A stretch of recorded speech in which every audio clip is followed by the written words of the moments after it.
Nesta aula, iremos aprender um comando que é bastante importante para o QBasic, que é o comando type e endtype.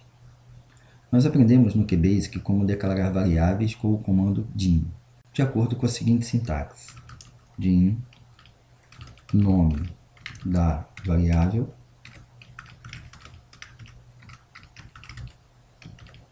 as e o tipo de variável. E aprendemos também que as variáveis podem ser de 5 tipos. Esses símbolos para o integer, long, single, double e o string são os sufixos que podemos colocar no final do nome de cada variável. Entretanto, quando dimensionamos, podemos abandonar esses sufixos. Mas é importante que vocês tenham em mente e decorem esses sufixos na hora que for fazer programas em QBasic. Apesar desta aula estar dentro do módulo de matemática, os comandos type e endtype não são comandos de matemática, mas são comandos em que vamos declarar variáveis com um tipo próprio. Portanto, quando dimensionamos ou declaramos uma variável no QB, o que nós estamos fazendo, na verdade, é simplesmente reservar um espaço na memória para guardarmos o valor correspondente. O que nós vamos fazer nessa aula é aprender que é possível definir um tipo próprio, além dos 5 tipos conhecidos. O que é um tipo próprio? Seria um tipo definido pelo usuário. E esse tipo é exatamente criado com o comando type, com um tipo que foi definido por você através da palavra que você vai colocar depois do comando type. Depois que você criou o tipo, você pode declarar a variável utilizando esse tipo que foi criado. Por exemplo, type objeto. Eu estou criando um tipo de variável chamado objeto.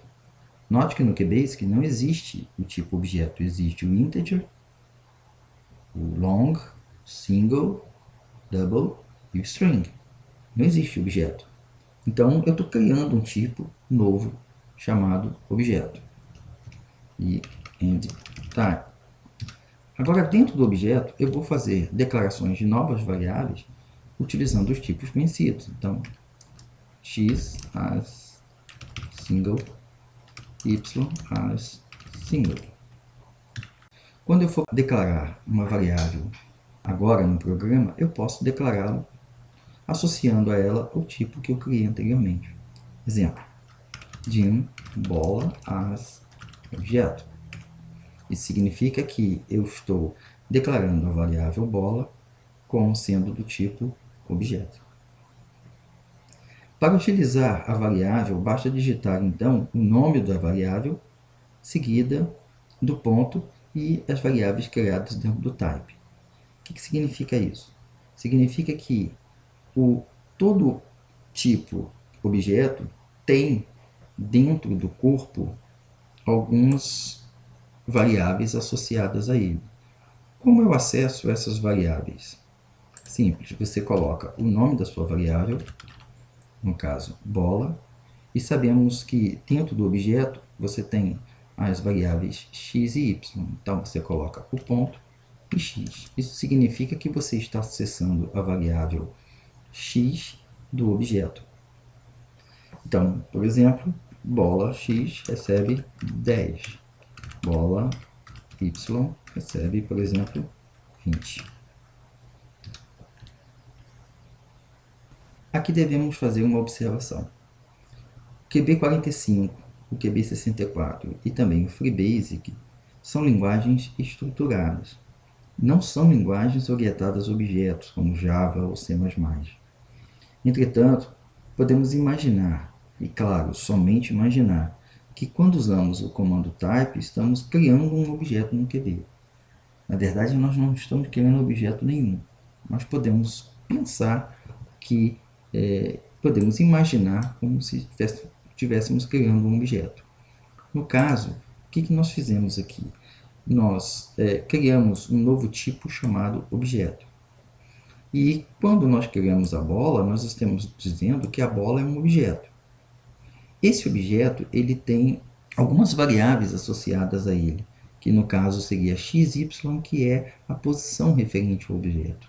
Aí você diz que a bola está na posição x, a bola está na posição y. Podíamos dar outros atributos a esse objeto, por exemplo, como cor, né? E aí, se você quiser acessar a cor da bola, você simplesmente viria aqui e colocaria bola, cor, e aí você daria o valor para a cor da bola. Portanto, acima criamos um tipo chamado objeto. Depois criamos uma variável chamada bola, que é do tipo objeto. Mas, pelo type objeto, há duas outras variáveis associadas, que é o x e y do tipo symbol. X e y pode ser posições, no caso, como foi mencionado. Então, se pensarmos em bola como um objeto, então bola.x e bola.y correspondem à posição da bola, por exemplo, num ambiente de jogo. Quando criamos personagens para jogos, por exemplo, podemos criar type do tipo player, né? Podemos fazer assim, em vez de escrever objeto, a gente faz assim, player, que seria o nosso jogador.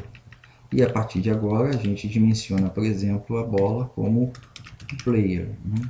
Podemos criar um type que são um type de inimigos, por exemplo, type inimigo. E aí end type, e aí, por exemplo, eu posso declarar variáveis lá dentro correspondentes, por exemplo, a x a single, que corresponde à posição x do inimigo, por exemplo,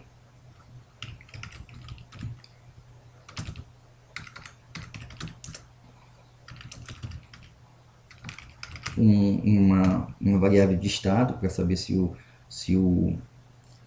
inimigo está visível ou não, né? Enfim, você pode criar N possibilidades de variáveis dentro de inimigos. Então, se a bola, por exemplo, é o seu player, o quadrado vai ser o seu inimigo. Dessa maneira, né, é comum utilizarmos o time. Então, por exemplo, no ambiente 2D, um player pode ser definido como sua posição x, y, sua rapidez nessas direções, no caso Vx, Vy, e se a gente desejar acrescentar um pouco mais de física ao jogo, podemos falar de acelerações, forças de atrito, etc. Vamos imaginar, por exemplo, um personagem chamado Mario, né, e que será caracterizado por sua posição e rapidez na tela, ou seja, pelas posições x, y e pela rapidez Vx e Vy que ele tem na tela. Mario será o jogador, que vamos chamar de player, e associar a ele as posições x, y e as rapidezes Vx e Vy. Então, como é que ficaria essa ideia? Então, vou apagar aqui. Então, nós vamos fazer o seguinte. Nós vamos criar o tipo chamado player, jogador, e nós vamos associar ao tipo player as suas posições x e y e as suas rapidezes.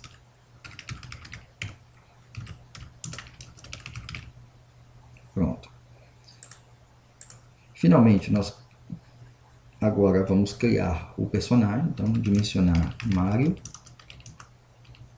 e esse personagem é do tipo player, e podemos atribuir as condições iniciais para esse personagem, por exemplo, a sua posição inicial. Então eu vou dizer que Mario, a posição X do Mario por exemplo, se o jogo for numa resolução de 320 por 200, então metade de 320 seria 160, então 159, já que o vídeo, a resolução começa do 0 e não do 1.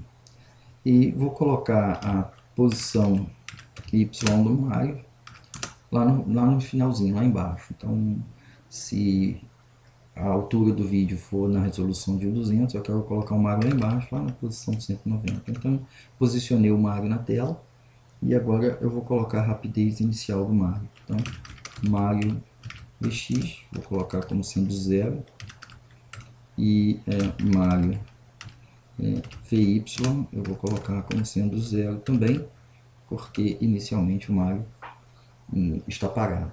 Só depois que você apertar algumas teclas é que o Mario vai se mover, e aí o Mario.vx vai ser diferente de zero, e quando ele pular, o Mario.y será diferente de zero. Então agora a gente consegue criar do nosso próprio tipo, e agora o céu é o limite, né? Você pode criar quantos tipos quiser e desta maneira explorar, né, e bem mais além do que apenas os 5 tipos fornecidos pelo QBasic. O interessante é que no QB você pode também ter types alinhados.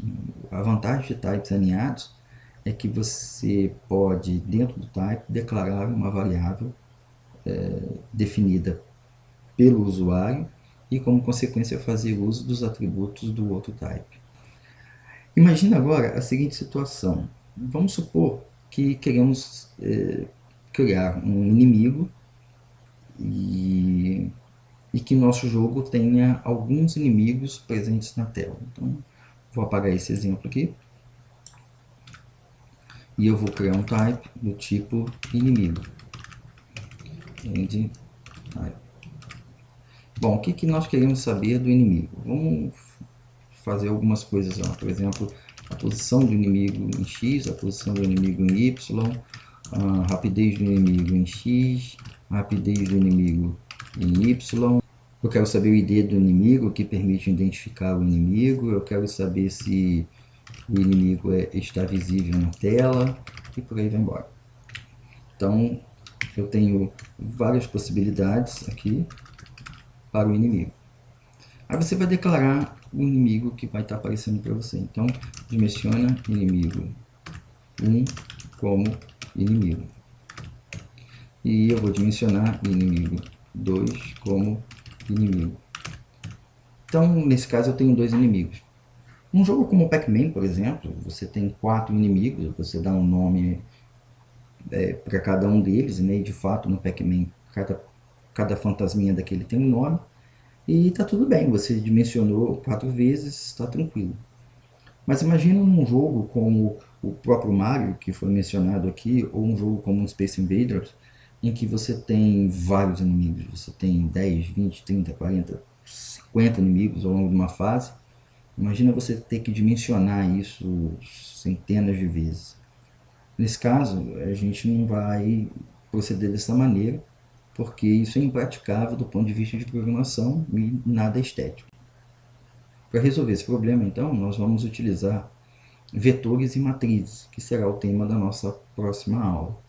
Por isso que eu coloquei o comando type e endtype dentro da aula envolvendo matemática. Bons estudos!